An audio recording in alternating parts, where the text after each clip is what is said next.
Hello, this is David with OklahomaHamRadio.com and the Oklahoma Ham Radio YouTube channel. Today I wanted to talk about when I would use a Raspberry Pi or an Arduino. Both look very similar, but both are very different and have very different purposes. And with, amateur radio, we don't always know what the proper solution is for what we need, especially if you're not really familiar with either of these two boards. Now, I'm using the Raspberry Pi because of its popularity within amateur radio. There are many different single board computers using different types of processors and so on and so forth. There are also many different competing products with the Arduino. The Arduino is open source, and because of that, there's a lot of different Arduino knockoffs, and along with that, there are a lot of other products that are, these controller type boards.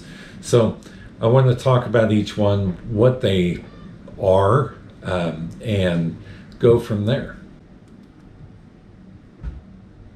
So let's start with what a Raspberry Pi is. Often you'll see RPI, standing for Raspberry Pi. It's a single board computer. It has ports for inputs like keyboards, mice, microphones, GPS, other USB devices or Bluetooth devices. It has network capabilities through Wi-Fi or the network interface card. It has a video output via two different methods, and the newer ones really have three. There's a video output that goes out via the HDMI port. The Raspberry Pi 4 has two HDMI ports, and there's also a little integrated port that is on for smaller displays. So it also has storage through either the USB ports or SD card. Most of the time you would use the SD card, and it does run an operating system such as Linux.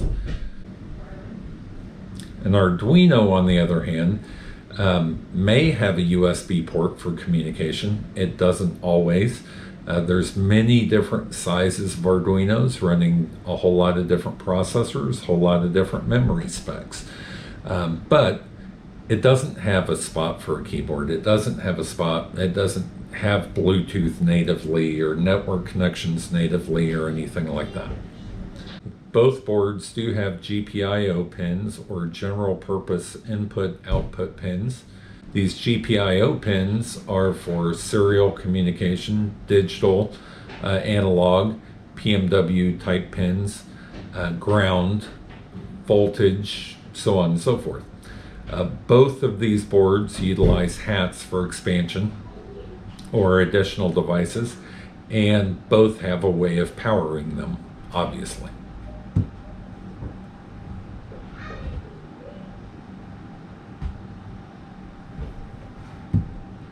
So what's the difference? A Raspberry Pi is a general purpose computer. It can run applications in higher level languages such as Python or Java and some others. It can also run applications using lower level languages like C or C++. These all run through the operating system that's installed on a Raspberry Pi. The Arduino, on the other hand, is a single-purpose microcontroller. And when I say single-purpose, I don't mean it can only control one motor or can only control one sensor or whatever, but you have a single purpose for that microcontroller. It does not run an operating system. It runs compiled, usually C++ code. That C++ code loops through and through and through and does the it gets to the end of that loop and goes back to the top and starts back down again. Now you can use interrupts to break a loop and jump out to do something else, but it loops the same code generally. And it's for specific tasks. So when would I use a Raspberry Pi? So if I need a low power general purpose computer, then I would use a Raspberry Pi. If I need a monitor, I would use a Raspberry Pi. Network, if I need it network. Now there are ways to network other, Arduinos. They don't come natively on an Arduino because there is no operating system controlling those devices. When I need audio, that's actual microphone audio. When controlling devices like motors that do not require their own integrated controller, as a brain for use with multiple integrated controllers. Or if I need to use like a Bluetooth or keyboard or mouse to control a motor, let's say, you can do that a couple different ways, but it's quite possible that you could get away with just a Raspberry Pi.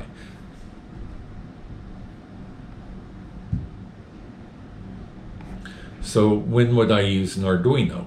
If I had a single purpose device, for example, when controlling a small set of objects, for example, a thermostat could easily be done inside of an Arduino. You wouldn't need the full features of an operating system and everything else. If all you're doing is monitoring temperature, and then based on what that temperature is, clicking a relay that would turn on an air conditioner or a heater or something like that, that could easily be done in an Arduino, and you would not even need human interaction with that. Now, you may want to get back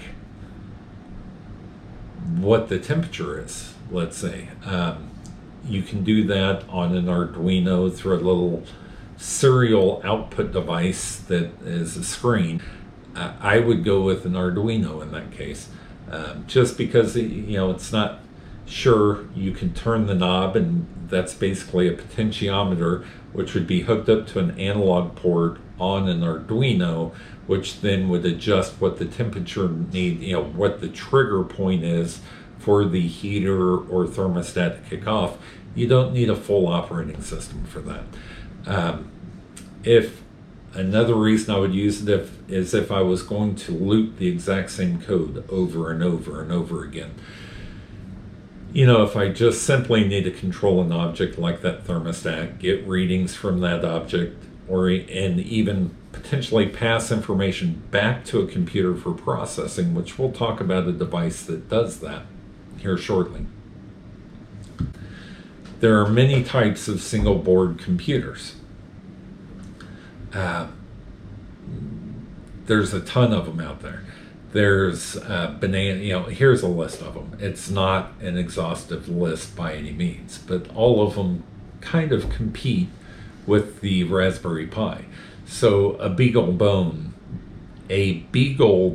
for example, does have a separate processor on it that kind of acts like an Arduino. That is, a combination of Arduino type system with a Raspberry Pi type system on the same board. The Lotta Panda is another one that does that. They actually embed an Arduino on the boards. That Arduino can be controlled. It's actually attached to one of the serial ports on the Latte Panda. The Latte Panda runs Windows 10, so not all of these devices have to run Linux. Some of them run Windows or other operating systems. I don't know of any yet that run a Mac OS or anything, but you can run Linux on a Latte Panda also.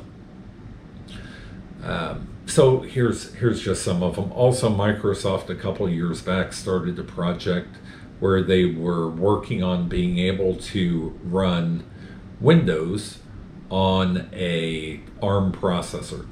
Most of these run an ARM processor. So these are just other types of single board computers. The Raspberry Pi is just the most popular one for what we do within amateur radio.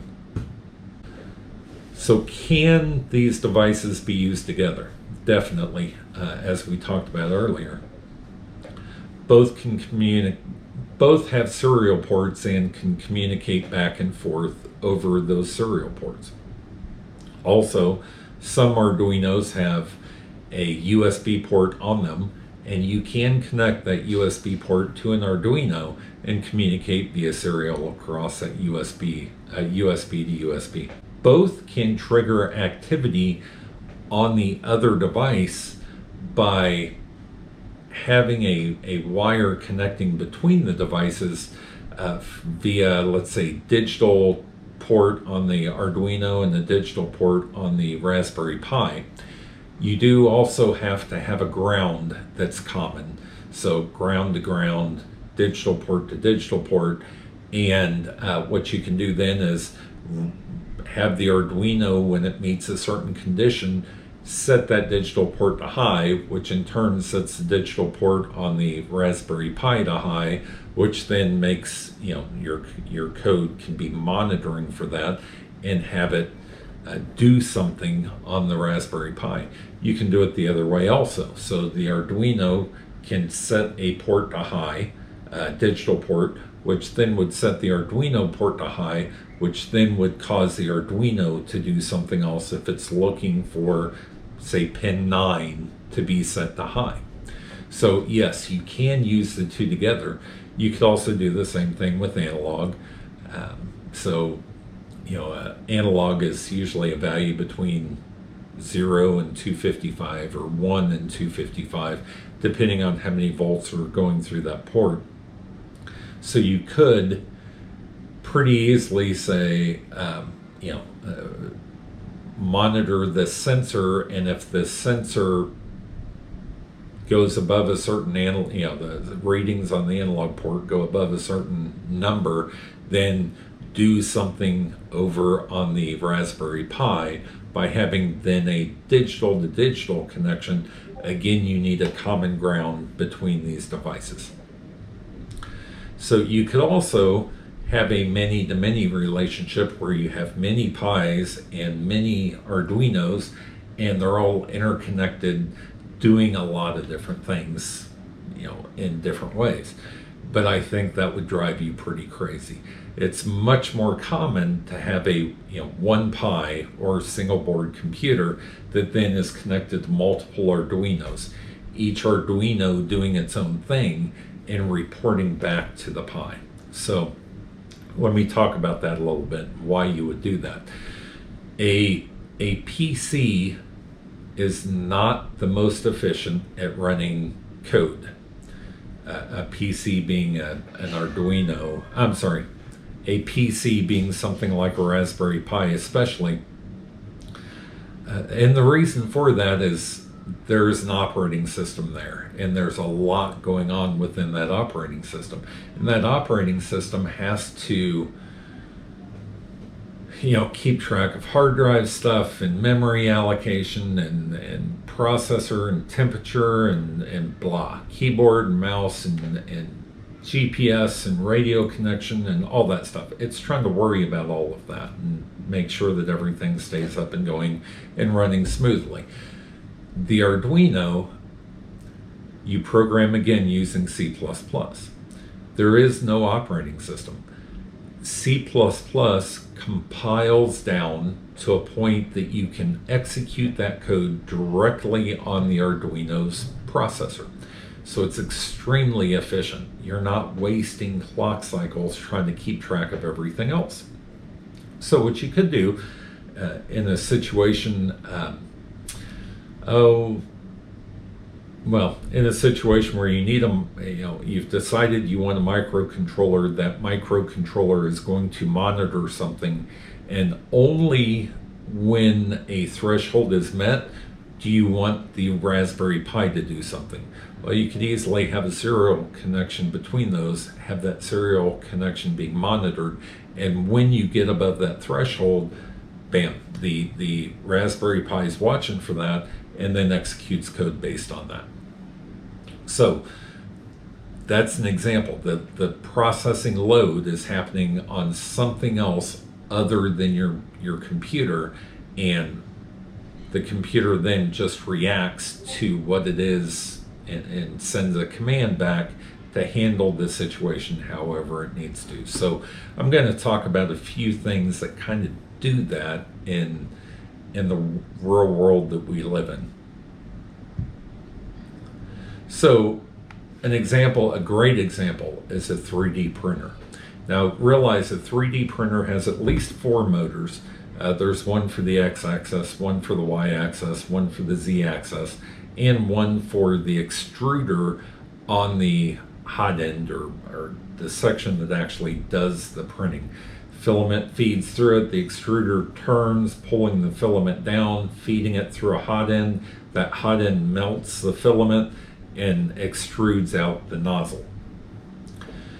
Well, that's more than one thing. Now, mind you, it also has to worry about the temperature of the nozzle. It also has to worry about the temperature of the hotbed if you have a hotbed. It also may have to worry about automatic bed leveling. It also has to worry about when to kick fans on, when to kick fans off, monitoring thermistors, so on and so forth. There's a lot going on there, but it can get away with it using an Arduino because of that C# or C++ code being compiled down to execute on the actual device without having to worry about an operating system being in the way, right? Clock cycles actually do the right thing in an Arduino, as opposed to when you start imposing an operating system on top of a computer. So an example of something that runs Arduino is this Nano VNA. It doesn't necessarily run an Arduino, it runs an integrated environment. It doesn't run an operating system. It runs on a microcontroller. Now, there is a USB port that allows you to connect this Nano VNA over to a computer. The Raspberry Pi can then be used to display or set settings on this or whatever. You've seen the videos probably, but this network analyzer is running something internally very similar to an Arduino. The Raspberry Pi is like the laptop or whatever that you plug up to this to use. So they're two completely different purposes.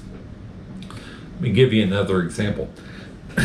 Stepper has some antennas that extend or shrink based on the frequency at which you're operating. There's some people that have done some great videos on them. The reason for that is that the antenna length, of course, affects SWR and affects how effective the antenna radiates at those particular frequencies and so on and so forth. So the piece that drives the motors, right, to move in, or they're actually stepper motors, to move in and out the element, that's a microcontroller. The piece that, and these are my guesses, but the piece that's running the device that the controller to change lengths out there on the antenna, that's probably a microcontroller. The piece that's monitoring how far those stepper motors have moved, that's probably a microcontroller. So stepper motors generally do not have any way of knowing how far they've moved. All they know is that they've moved 7, you tell it move 7 steps, it moves 7 steps. It has no clue of what the current position is in most stepper motors. That's all done via the microcontroller, just like it is on a 3D printer. Now, controlling a 3D printer or a stepper IR, the component that says, hey, you need to move 7 steps or 8 steps, or I'm switching to this frequency, or you need to print this pattern with this pass on the 3D printer, that's done at a computer or by a computer usually, that then is transferring that information over to the microcontroller, usually. So Arduino microcontroller, Raspberry Pi computer. So I want to thank you guys for watching this. If you have any questions or comments, feel free to leave them below. Again, this was just a very high-level video trying to demonstrate what the differences are, because a lot of people look at these small single-board devices and go, oh, they're the same. No, they're really not. They're two completely different purposes. Both functioning in completely different ways, both using code to function, but completely differently. Feel free to come visit my my website at www.oklahomahamradio.com, or drop me an email at david@oklahomahamradio.com. Also, if you like this content, please like and subscribe, and I'll do, that lets me know that this type of video is of interest to people, and it helps other amateur radio operators that may not be as familiar with all the little devices that are available out there these days, to find this video and hopefully clear up some potential confusion for them. Have a great day. 73.